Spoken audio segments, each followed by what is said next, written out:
चलिए देखिए, आज हम त्रिकोणमिति के जो दोनों चैप्टर हैं, त्रिकोणमिति का परिचय और त्रिकोणमिति के कुछ अनुप्रयोग में जो भी इंपॉर्टेंट चीजें हैं उसके बाद आप देख लीजिए, क्योंकि परीक्षा आपको नजदीक है। आप उतना ही पढ़िए जितना आपके परीक्षा में आया है, ठीक ना। इसी को दोहराते रहिए। देखिए, सबसे पहले क्या है, त्रिकोणमिति का परिचय है।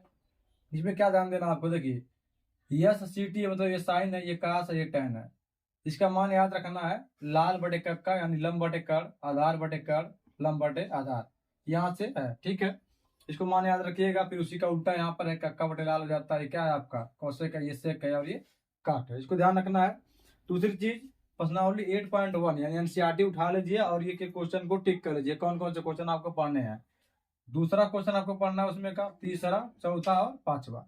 इस क्वेश्चन को विशेष तौर पर लगा लीजिए, इसी के अंतर्गत आपके अन्य क्वेश्चन भी आएंगे। आगे है प्रश्नावली 8.2 जो है, उसमें पहले का सभी क्वेश्चन लगा लीजिएगा। उसमें 1 नंबर का क्वेश्चन पूछे जाएगा, दूसरे का सभी लगा लीजिएगा। आपको जो भी क्वेश्चन आएंगे उसी के अंतर्गत आएंगे, ठीक है। और दूसरी चीज ध्यान रखिएगा, जो आपके साइन कास टैन का 0 अंश, 30 अंश, 45 अंश, 60 अंश के मान होते हैं, उसको भी आप लोग याद कर लीजिएगा, ठीक ना। मान नहीं याद करेंगे तो फिर इस वाले चैप्टर का आप एक भी क्वेश्चन नहीं कर पाएंगे। दूसरी चीज, प्रश्नावली 8.3 में आ जाइए, पहले का सभी लगा लीजिएगा, उसमें उसके बाद तीसरा, चौथा और पांचवा लगा लीजिएगा, ठीक। प्रश्नावली 8.4 में तीसरे का पहला जैसा क्वेश्चन उसको लगा लीजिएगा, उसी तरह के क्वेश्चन मिलेंगे आपको परीक्षा में।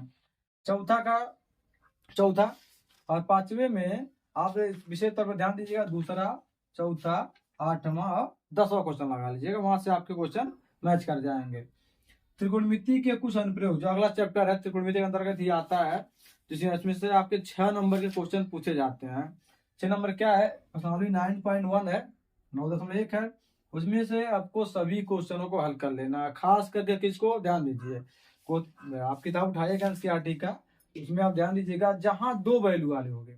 जैसे एक इधर मीनार हो सकता है, इधर कोई टावर हो सकता है, दूसरी तरफ आपको कोई मंदिर दिया रहता है, सड़क के इस पार होता है, कोई राजमार्ग है इस पार रहता है, कभी इसके बीच की दूरी पूछ लेती है, कभी इसकी हाइट पूछ लेती है, कभी इसकी हाइट पूछ लेती है, कभी यहाँ का हाइट पूछ लेगा, झंडा लगा देगा, टावर लगा देगा, टावर के ऊपर कुछ ना कुछ लगा देगा, छत पे कोई टावर लगा देगा।